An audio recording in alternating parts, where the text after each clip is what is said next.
Hello, fellow Winions. Welcome back to another episode of Let's React to the soundtrack of Epic the Musical. I am here joined once again with my good friend Alexandra, who will be walking me through Saga number 2, The uh, Cyclops Saga. the Cyclops Saga. So if you are just tuning in now on this video and you want to see my blind reaction to Saga number 1, uh, check out the links below or around this video, wherever it ends up wherever it ends up being, and you can check that out so you can see this in chronological order.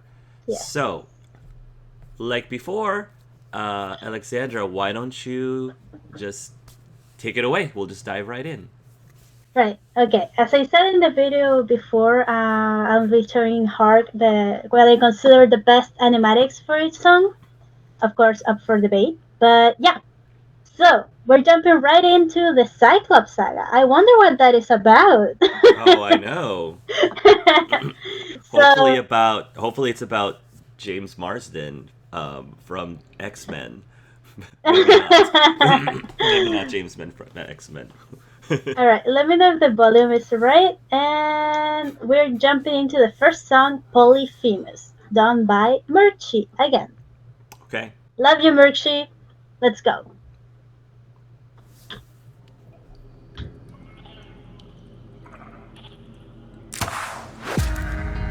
Well. Okay. Over here. Oh no. Wait. Need to deactivate subtitles because they have spoilers. Let's go. Look at all this food. Look at all these sheep. I can't believe this cave has all this for us to keep. I've gotta hand it to you both. This is quite the treat. There are enough sheep here to feed the entire fleet. It's almost too perfect, too good to be true. Why would the Lotus Eaters pass up on all this food?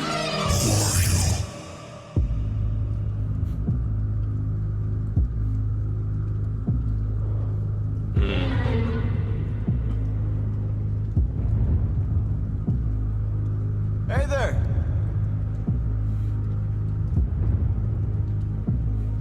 We're just travelers. We come in peace. You killed my sheep. My favorite sheep. What gives you the right to deal a pain so deep?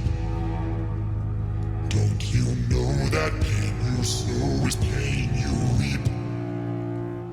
Time to drink your blood over where you stand. Your life now is in my hand. Before I'm done, you will learn that it's not so fun to take. You came to my home to steal, but now you become my meal. A trade you see, take from you like you took from me. There's been a misunderstanding. We never came here to steal. But now that I see we've done some damage, maybe you and I can make a deal. I'll give you our finest treasure, so long as we leave alive. You can keep the world's best tasting wine. Wine? Have a drink, one sip and you'll understand the power that's in your hands. A wine so fresh, you'd never want to eat human flesh again. Then we shall be on our way. No bloodshed in here today. A trade you see, gift from you and a gift from me. I'd like to thank you.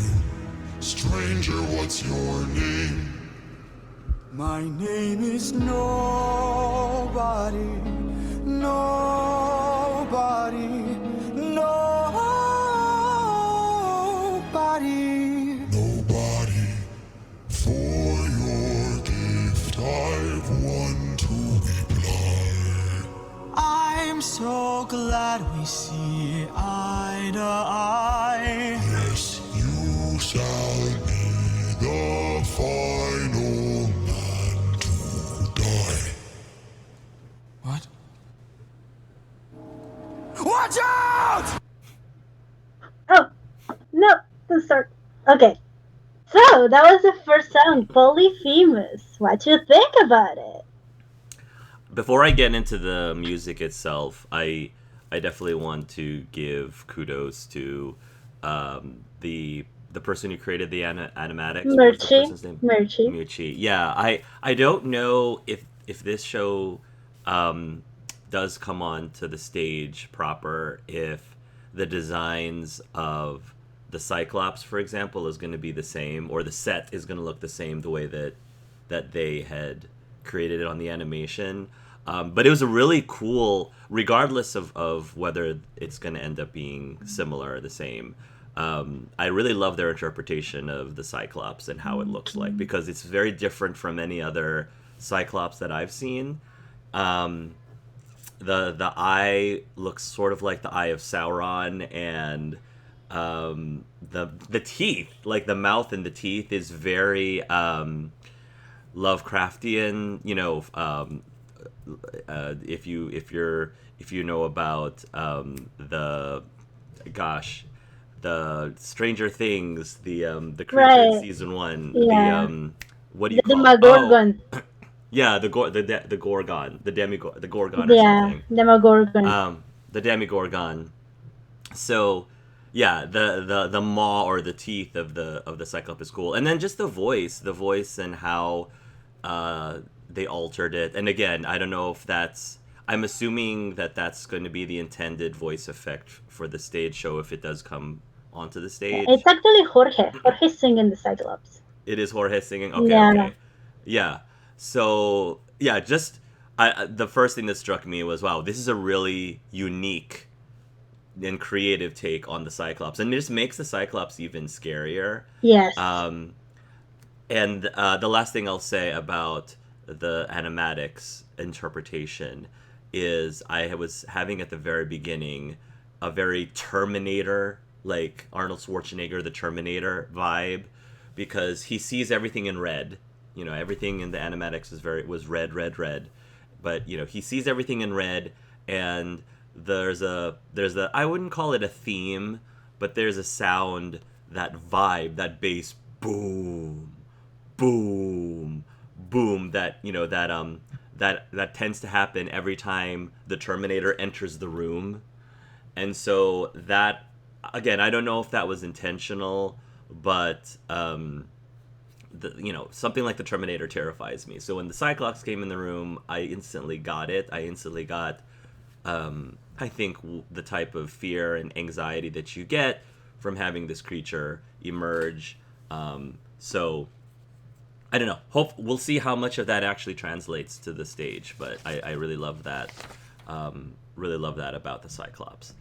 As always, the songs do a great job of storytelling, and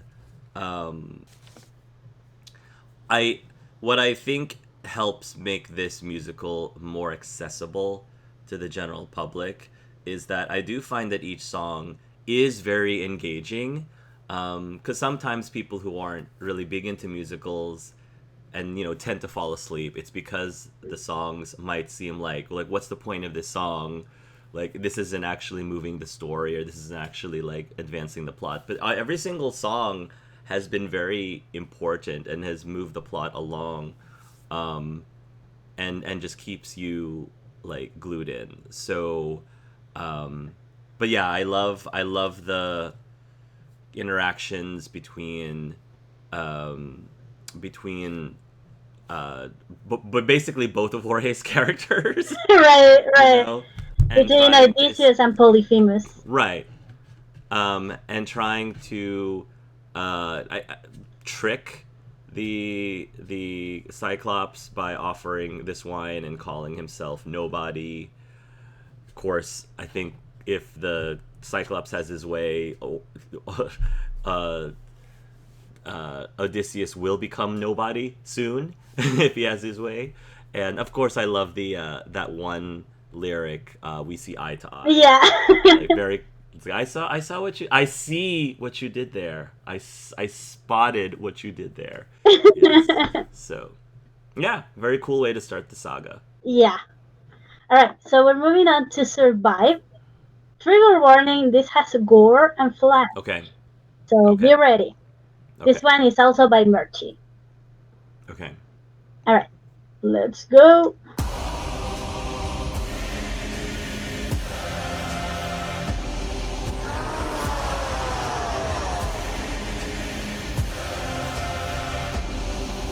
My brothers, the rest of our fleet, they wait at the beach. And if we're defeated, their good is dead.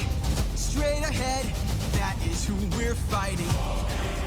No backup, no chance for support. So draw out your sword. Our foe must be thwarted right here and now. Show me how great is your will to survive. 600 lives at stake. It's just one life to take. And when we kill him, then our journey's over. No dying on me now. Defeat is not allowed. We must live through this day. So fight, fight, fight.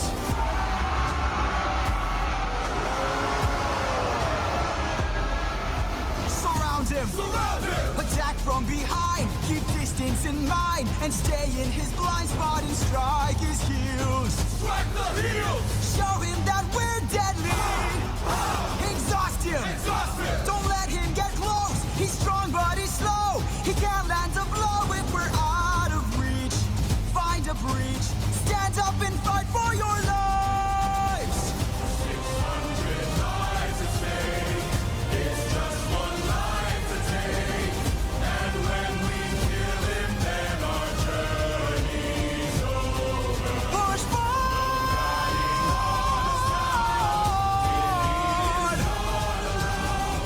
We must live through this day, so fight, fight, fight.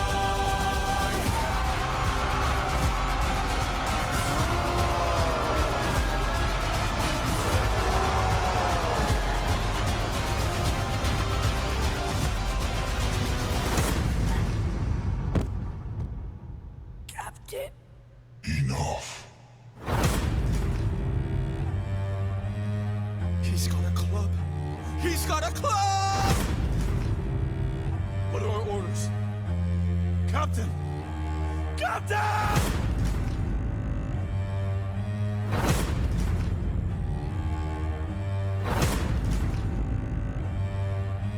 You've heard me enough. 600 lives I'll take. 600 lives I'll break.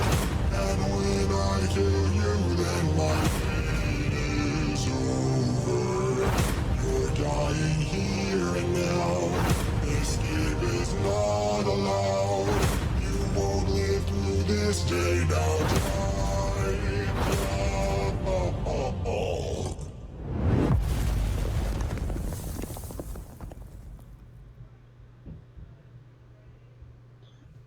Wow. Wow. I did not see that coming. That was Politis. Yes, Politis, it was right? Politis. That was Politis. Yeah, it goes to show how much I'm glad that I forgot a lot of the story from Odysseus because it's been more than 20 years since I've heard the story. But yeah, that hurt. That hurt a lot. And now I understand fully what was getting set up in Saga #1 with their friendship. It makes total sense now in order to make this, to put it bluntly, to make it hit. To make it hit. To put it bluntly. Wow.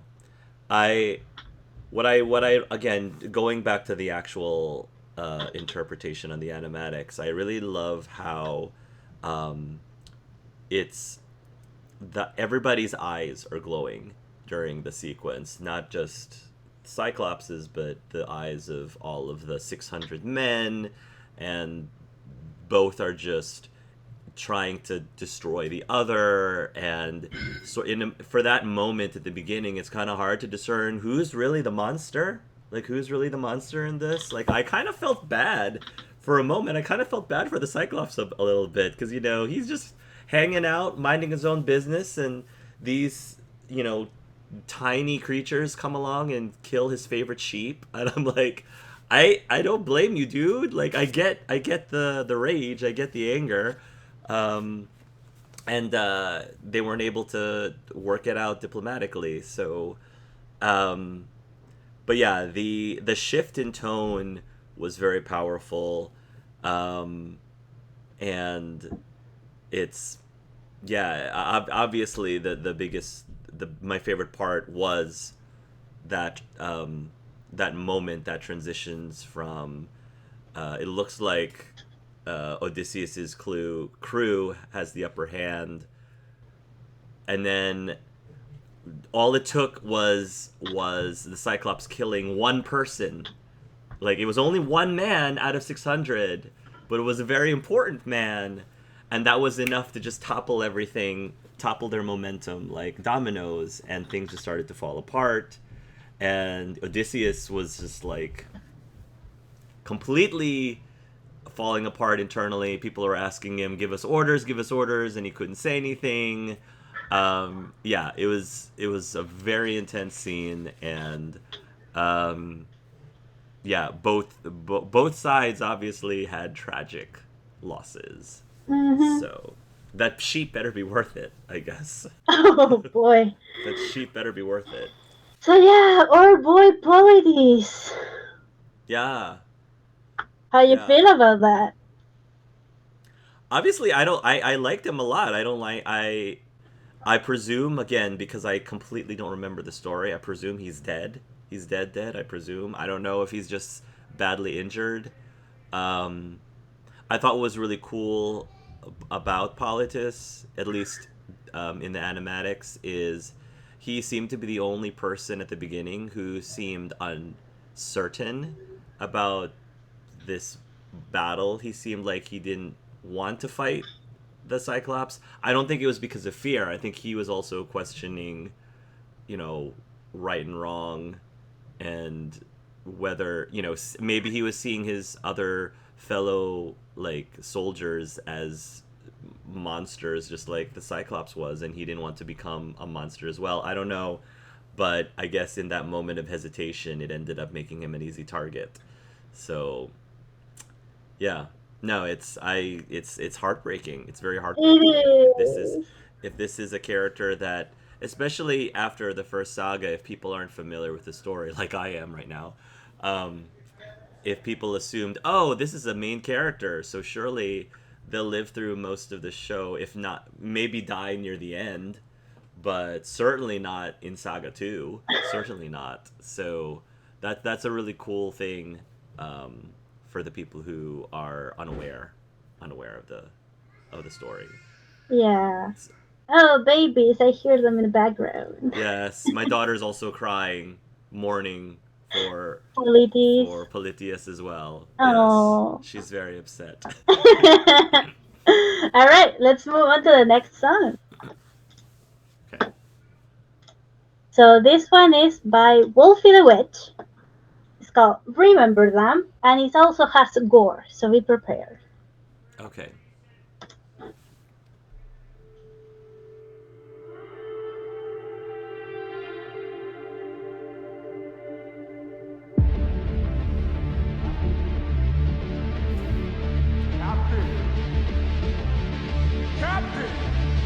Captain! We must move quickly. We don't have much time. He didn't notice I mixed Lotus in his wine. Mark my words now, this is not the end. But Captain, what do we do with our fallen friends? Remember them when the fire begins to fade. For the fallen and afraid, we are not to let them die in vain. Remember them, we're the ones who carry on. The flames of those who've gone, and our comrades will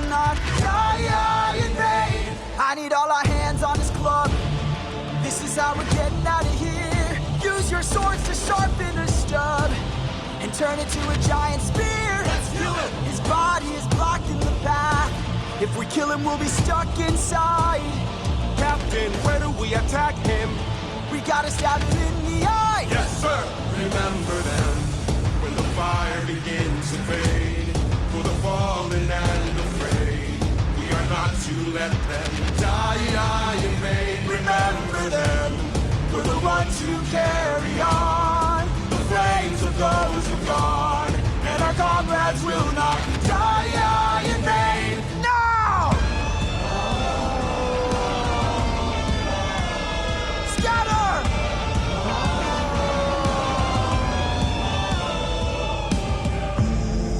Who hurts you? There are more of them? Who hurts you? Hide. Who hurts you? Captain, we should run. Wait. Who hurts you? Captain, please! Wait. It was nobody. Nobody. If nobody hurts you, be silent. Don't go. Let's grab the sheep and away we go. Have you forgotten the lessons I taught you? He's still a threat until he's dead. Finish it. No. No?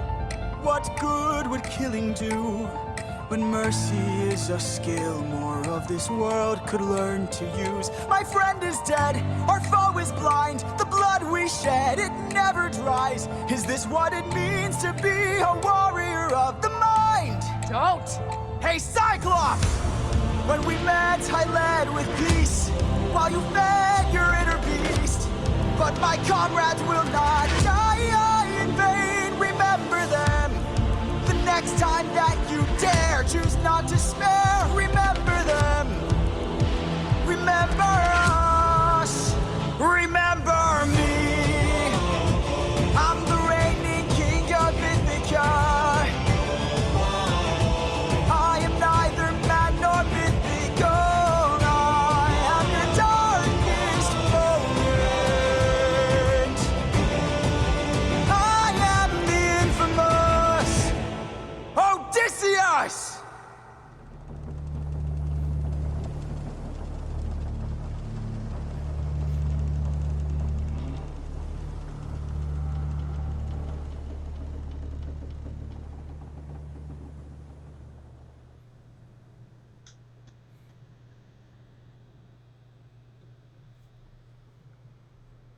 A lot of important things happened in that one.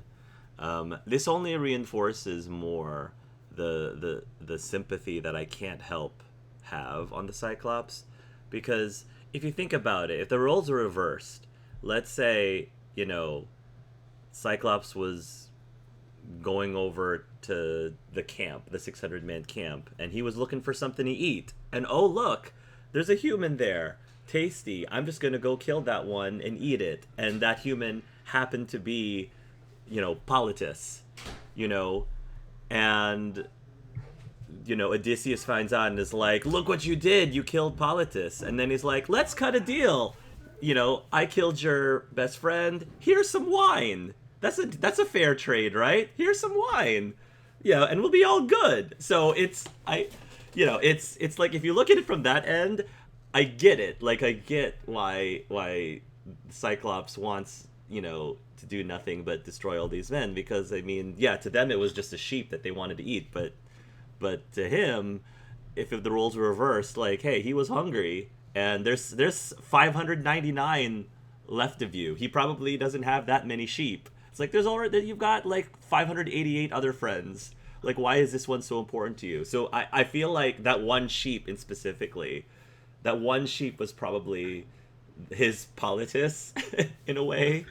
And so I can't help but feel very sympathetic. The other story beat that, of course, is really important is the part where not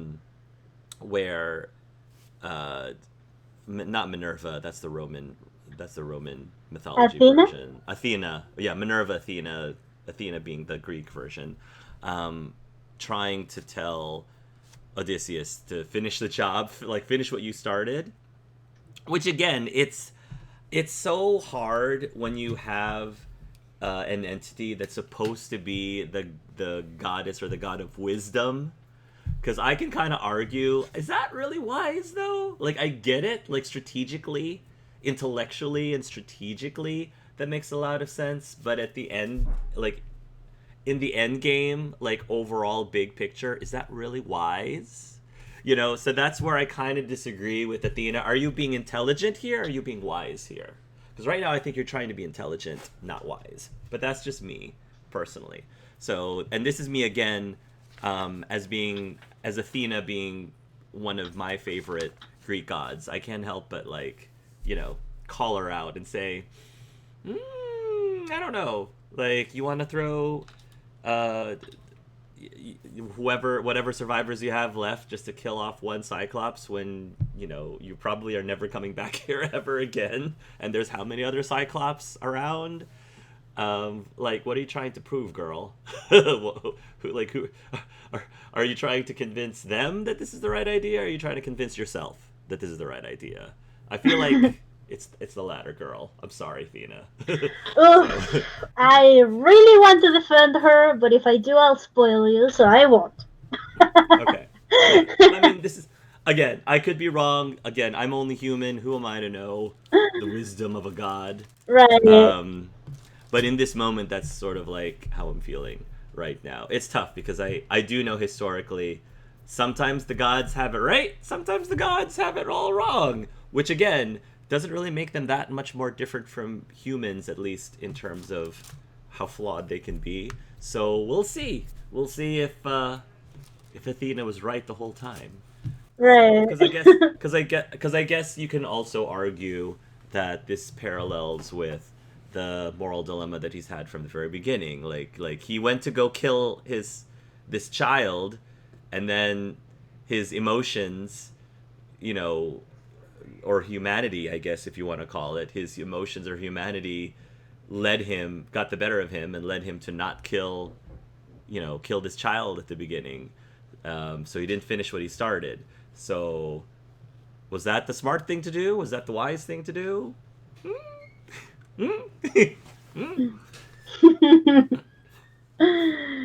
Right. So let's move on. Stop! It doesn't love me. Alright. So this is the next song, My Goodbye, by Murchi again. Let's go.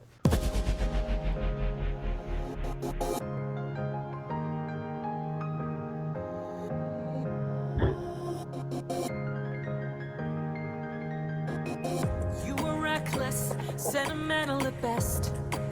That's not a teaching of mine. You've grown soft. Your dead friends can attest. Hey, Put your emotions aside. You're a warrior, meant to lead the rest. I don't know where I went wrong, but I warned you, and you failed the test. So now I'm gone. This way, you'll know what your place is. This way, you can't cross the line. This way, when all is over, you'll keep yours and I'll keep mine. This way, you won't disappoint me. This way, you won't waste my time. This way, I'll close the door. Consider this as my goodbye. that's just like you. Why should I be surprised? Selfish and prideful and vain, unlike you. Every time someone dies, I'm left to deal with the strain. What's a title that a goddess could lend? If I'll never sleep at night, I'll remind you I saw you as a friend. But now we're done this way. You're out of my head now. This way, you won't plague my life. This way, when all is done, you're out of sight and out of mind. This way, you get what you wanted. This way, you can save your time. This way, you close the door and have your damn goodbye. You're not looking for a mentor. I'm not looking for a friend. I mistook you for a general. What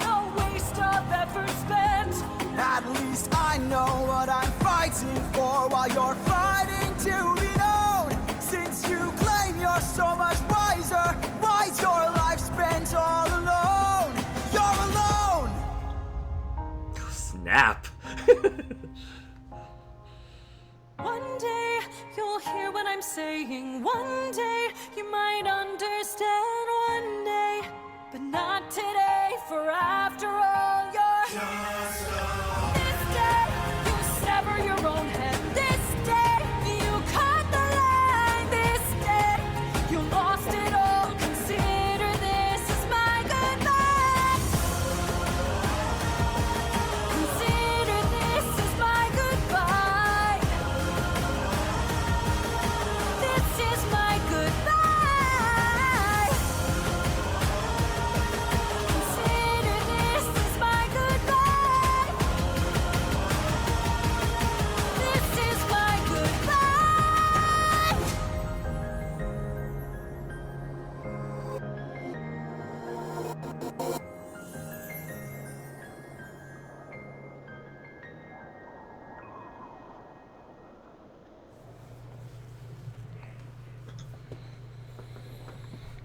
Well, that was a messy breakup. Yeah. Very messy break.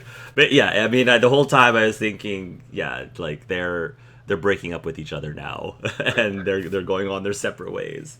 So, yeah, I love how this reinforces some of what I just said earlier during my discussion with the previous song. Is that, you know, he's, as a human being, a lot of his decisions is based on emotions and his sentimentality, and I do understand, even though I don't 100% agree with her, I do understand where Athena's coming from, because, you know, when you're a soldier, essentially, he's a weapon to her, or I don't want to say a tool, because I do think that she does care about him a little bit more than just using him as a tool, but I feel like the gods use the humans as an extensions of themselves, as to go after their ideals or their goals or whatever they believe is the right thing to do, whether it's for the good of all or for the good of them personally, like the good of the gods personally. And I do find that many of the Greek gods have a lot of pride and they have a lot of ego. So I do question how much of that is playing into this with Athena. And then same thing with Odysseus. Like, I think he also is not completely innocent either. And I sort of saw this exchange, especially as a parent myself, kind of like me talking to my child and saying, look, like, you just have to do what I say. I know that it might not make logical sense to you right now because you just don't have the capacity to understand it right now, but trust me, like, you gotta, like, this is the right thing to do, this is the right path. You're just hurting yourself if you ignore me or if you don't listen to me, but, you know, this is what you need, this is what you should be doing.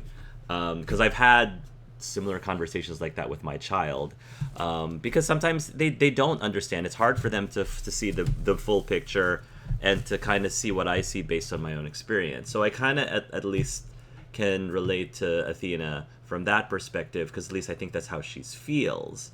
But I think the interesting thing about the Greek gods is that, yeah, they're very good with the domains that they are in charge of, but that also kind of makes them a little bit, you know, not one-dimensional, but they are specialized and focused on this one particular aspect, but they're it leaves them very weak with other aspects. Like here, Minerva clearly does not value... Athena, sorry. Here, Athena clearly does not value the emotional and sentimentality of things when it comes to these sort of decisions. And you can argue whether that's ultimately a weakness or not. And I feel like one thing that makes humans interesting is that they aren't just, you're like, this is Hark and he's like the wise one. This is Alexandra and she's the artistic one. Like that's you. Yes, that's true, but that's not the only thing that defines you. There's so many other aspects of yourself, and everything's in a spectrum, and everyone has different strengths and weaknesses of varying degrees that makes them a full person. Versus the gods, they at least are portrayed as being very like single-minded about this one thing, and if you dare to defy that or cross that, then they're like, well, then bye, Felicia. Like, see ya. And so I guess I'll close by saying there's, as a parent, one of my favorite quotes that I've read is when you are a parent, not to say that this is necessarily like a parental child relationship that they had, but a quote that I had read, which I really took to heart, is love the child you have, not the child you wished for or wanted. Wow. You know, you kind of have to accept your kid as they are, and love them as they are to some degree. Like, sure, maybe they're not like as good as whatever sport you really want it to be. Maybe they don't behave as well as you want to be. Maybe they have like a mental disorder, or they have like something about their health, or maybe they just don't listen to you. It's really difficult for them to listen to you or to behave. But as a parent, you got to love the kid you have, not the kid you wanted to have. So, and that's, I don't know, I can kind of say that to not Minerva, to Athena. I took Latin, so I know these gods more as the Roman counterparts. Right. So that's why I switch back and forth. But you know, I think for most gods, when they choose a chosen person, when they have the luxury of picking as opposed to birthing, Mm-hmm. I guess, they're whoever they're being strongly involved with. You kind of have to learn a little bit of give and take, otherwise you're gonna be alone. I thought that comeback that Odysseus made about the fact that Athena is alone was very powerful, and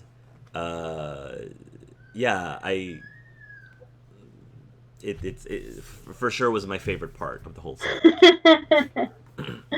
Nice. Yeah, and one thing that Athena does, and this has been explained by Jorge, is that she has this kind of like ability to speed people's thoughts. It's actually called quick thought.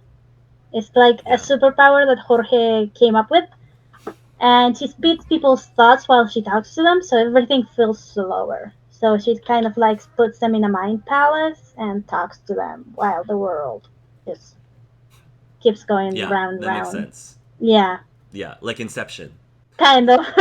When you dream, everything moves like faster than that. Like you think that your days have passed, but it's actually been like a few seconds. Yeah. So with this song, we reach the end of the Cyclops saga.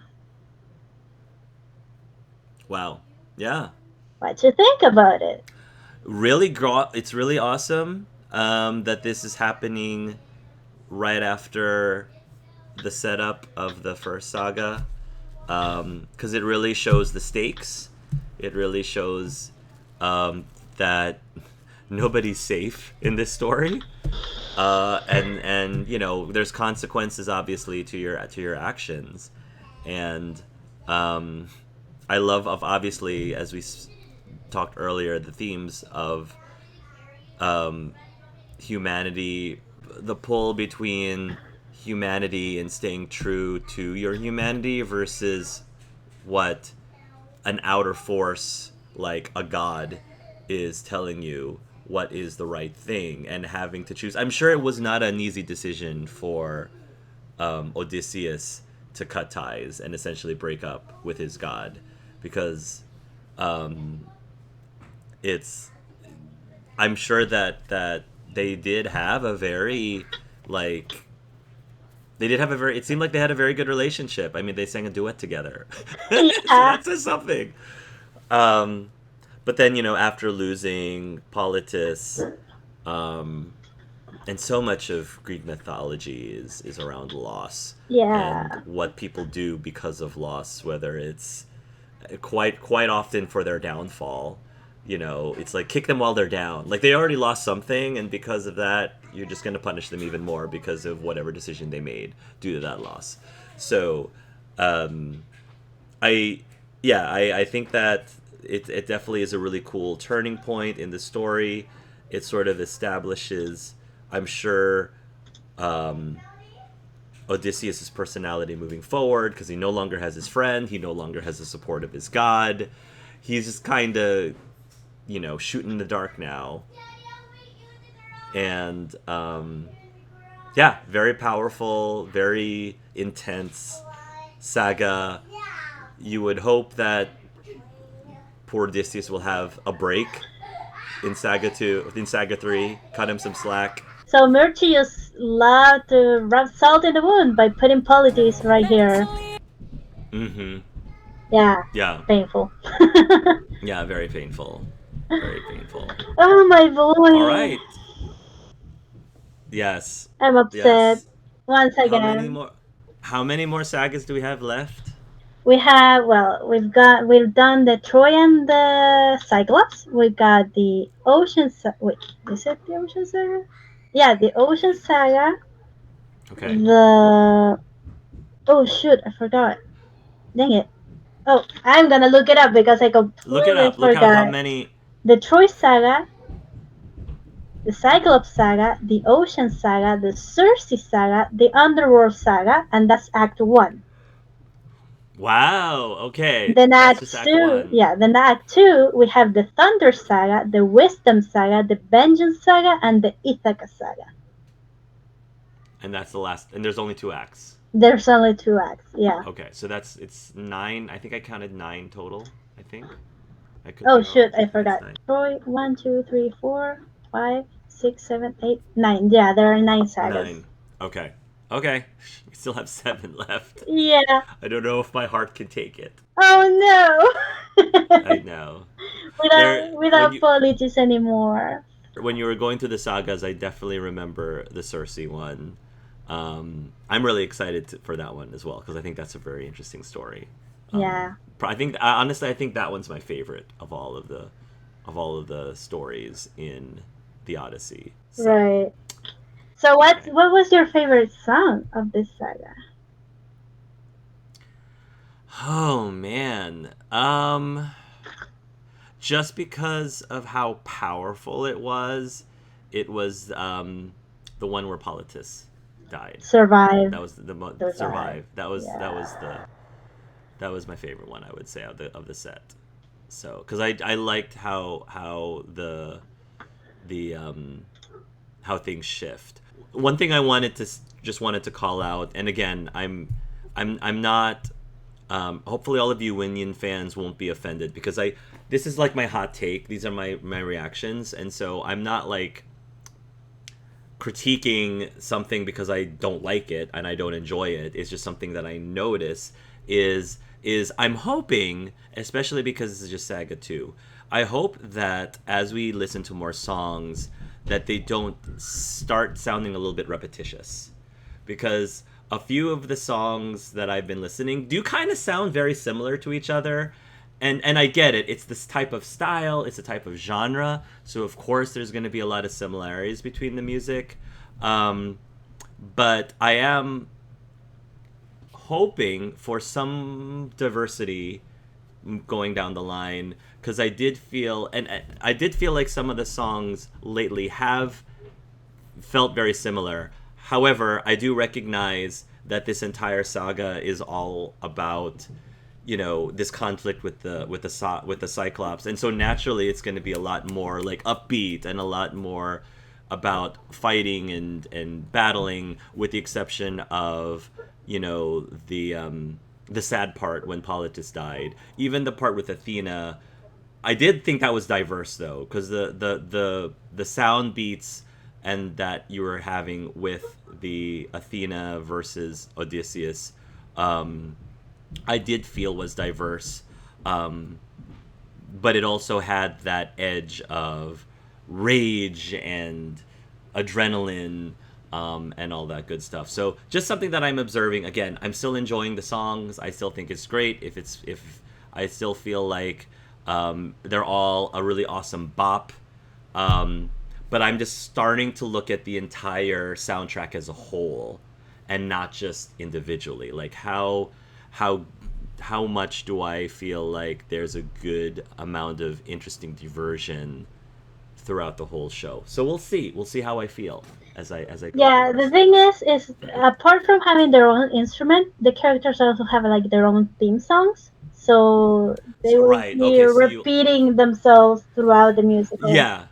That makes a lot of sense. That makes a lot of sense. Yeah. And I'm just thinking back on other musicals that I absolutely love. Wicked is always been one of my favorites of all time. I know that it's right now, while this is being recorded, Wicked has just come, the first part has just begun in theaters and everybody's reacting to it and everybody is enjoying it. But I just have to say, I'm one of the OG like Wicked fans that liked it from the very beginning, like from 20-some-ish years ago.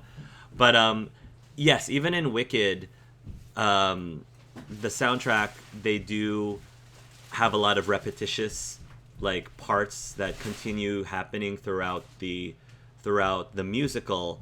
But one thing that I did feel like they did very well is you would take like a set of notes, like Unlimited, like that's a big one, but they sprinkle it, not just in the songs but in the background music from some of the scenes. They repeat it. However, what I was going to say they do a good job of, it's nuanced sometimes. Like it's not, it doesn't sound exactly the same each time it gets sprinkled in. There's a little bit of a dissonance. There's a little bit of an adjustment or a tweak here that if you're not paying attention, you may not even notice that it's going da da da da, because it's slightly altered. But then when you listen to it again, you're like, oh, there it is again. I just didn't notice it. So Blink and you miss it. Yeah, blink and you miss it. So I do feel like Wicked does repetition. However, in that case, it doesn't feel like it's repeating itself, even though it kind of is. Right. Itself. So we'll see. All right. Thank you again, everybody, for watching my reaction to Saga number 2. Tune in next time as I react with Saga number 3. And as always, Alexandra, thank you again so much for being a great host, especially because I did see a lot of people mention this in the comments last time. Everyone seemed to very much appreciate your non-spoiler approach of this. So thank you for not spoiling things for me up to this point. So until next time, everyone, love yourselves and love each other. Bye. Oh That's no. gonna happen. Oh, here's the kids. Sorry, the kids are coming. You can't see them, but they're. Yeah, oh, I there can they are. see them. Can you say hi? Here we're talking about death and destruction, and there's little children behind me running around. Or do you want to say hi first? Okay, they're gonna say hi first. Mm.